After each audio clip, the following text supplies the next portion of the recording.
and welcome to this 10-minute a day series with a focus on the feet. So it's really great to get our feet out of socks, out of shoes, the way nature intended, to stimulate all the nerve receptors that are in our feet, the fascia, which encourages proprioception. So really great to do anything in bare feet. And in addition to that, we've got a quarter of the bones in our bodies are in our feet.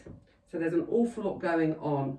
So it's really great to pay some attention to the feet, which are also, when we're in any standing exercise or posture, giving us our foundation and our stability. So first of all, just bringing your awareness down into the feet, scrunching up the toes, and then releasing the feet back down. Scrunching up the toes, so gathering up from underneath your instep, and then spreading and reaching. And again, curling the toes under. Maybe you just notice how that feels, and then spreading out. And then from there, coming onto the balls of your feet, lifting the heels. And now you might notice the gathering up from the root of your spine. This is a balance, so drawing up.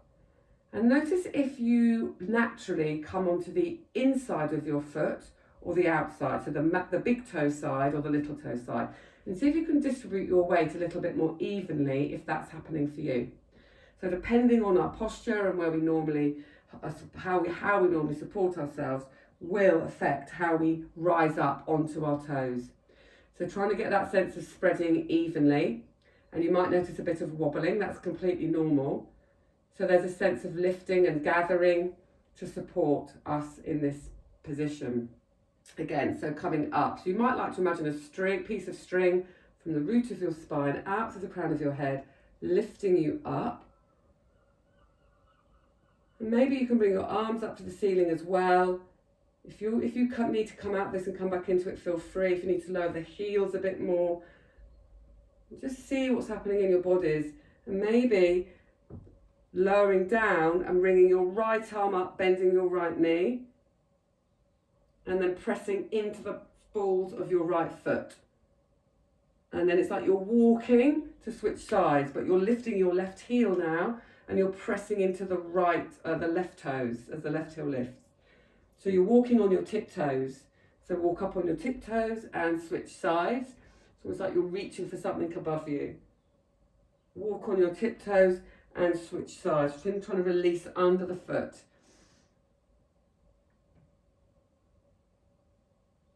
Now slowly lower the leg and pick up your right foot. Think of gathering in through the belly and lifting the muscles that line the bowl of the pelvis for support, and circle your ankle here in both directions.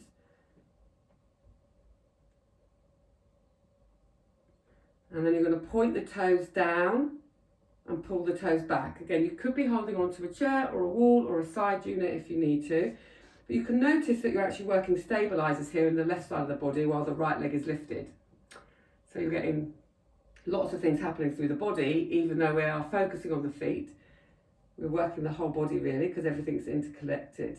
Now bring your right foot back, bring the tops of your toes into the floor, and then start to bend your right knee. So the right foot's back, the right knee's bending, and lower down. And you might find some sensation through the front of your foot, releasing down.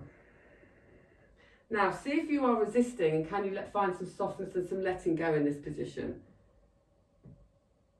And then press out through the right foot and draw the heel down to the ground. Press the outer edge of the back foot down into the earth. Spin the heel up, press into the toes. Curl your back foot under. So you might start to notice now a lengthening coming up through the front of the hip as you're on the back toes. And then flip the foot over and keep pressing the hip forward and stretch out through the ankle. And come up, flip over and repeat. So you're going to press into the outer edge of your back foot first. It's like a calf stretch. Think of pressing your feet down and away. And then the heel lifts up, the hips are facing forwards. Press into the toes.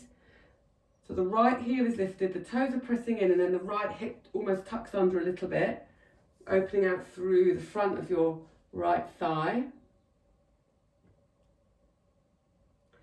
And then you bring your right foot, come over onto the tops of your toes, stretching out through the ankle. So let the knee gently draw down, but the hips can press forward still. You might like to even bring your right arm up. Rest it behind the head. And then gently flip the left foot all the way over and then release. So shake out through your right leg. Very nice. And then switching sides. If you do have a chair for support, switching that to the opposite side.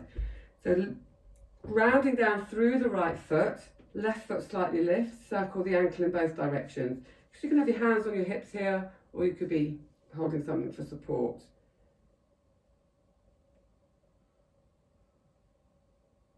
And then point the toes down to the ground, pull the toes back. Pointing down, pulling back. Bring the foot inwards as well as outwards. And then lower the foot down and lift the heel, pressing into the toes. Take the left leg behind you this time, right leg bends. Press into the outer edge of the back foot, so you're stretching into the calf.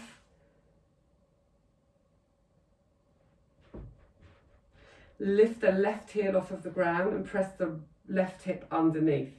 So you're up onto the toes first. So get as high up as you can onto the toes, stretching out through the plantar fascia under the foot. In fact, stay there for and pause. And then bend the knee and tuck the hips under. So get the stretch under the toes and then come up into the hips. Think of gently lowering the hips down to the ground. So very small movements making a difference in the body. And then you're going to find the front of the foot to stretch out through the ankle. So the toes are down into the ground, hips are sinking down. You might notice quite a strong sensation in the front of the foot coming across the ankle. So these exercises can be really nice if you find coming down into Malasana squat quite tricky. This can start to open out around the ankle. And if you find the heels of the feet coming down to the ground. And release. So bring the leg all the way over now. We're going to repeat. So your left foot is now flat to the ground. Your right knee is bending towards your right little toe. And there's a sense of pressing into the outer edge of your back foot. And then find some release with your breath.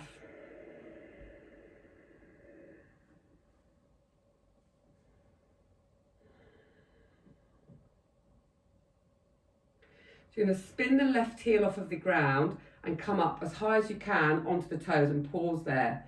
So you're stretching the fascia, connective tissue around the toes.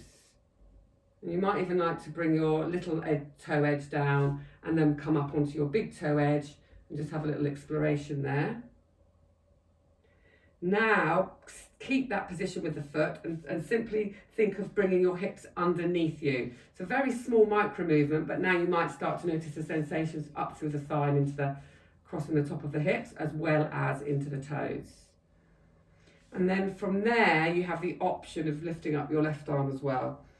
Bringing the hand perhaps behind the head and just noticing how there's connections coming up all the way through the body.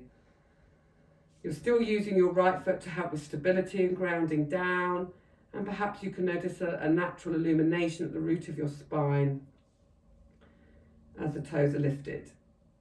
And then from there, you're bringing the foot, rolling it over so that the toes are now pressing into the ground, so the front of the foot is pressing into the earth.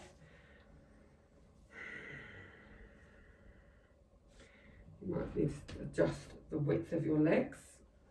So pressing down, again, just noticing any changes in sensations. Maybe you've got a chair and a wall to use if you need to. Okay, just noticing how much you're having to work on the right leg for stability here. So as well as finding some space and some length and some movement, we're also having to stabilise and strengthen on the right hand side for stability. That breath is coming around the rib cage, so the shoulders are staying relaxed, the jaws relaxed. If you feel any tension happening, compensatory tension, and being aware of that, finding some softness and some ease to be able to release into these positions. And then gently rolling the foot back to centre and then padding out through the feet. So coming up onto alternate heels, walking out through the toes And then lifting up the legs, shaking out through the wrists. And then maybe just coming from side to side, lifting up alternate heels as you pivot on each side. And again, noticing how the foot comes up through the hip, into the waist. And what happens at the foot influences what happens in the rest of the body. Sort of pivoting from side to side, lifting alternate heels. Using your exhalation to soften and release. Slowly, slowly start to reduce your range of movement. And relaxing through the eyes. Relaxing the forehead, jaw, cheeks, eyes, eye sockets.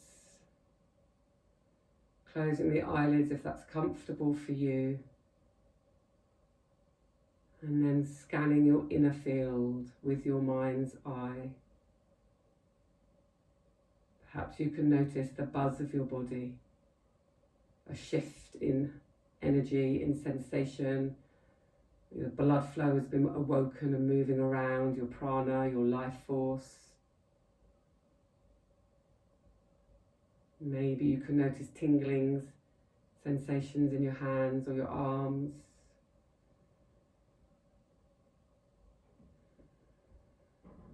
And just taking a moment to thank yourselves for carving this time out of your day to do some movement that's really beneficial for you. Thank you so much for joining me in this 10-a-day class, and I hope to see you in the next one.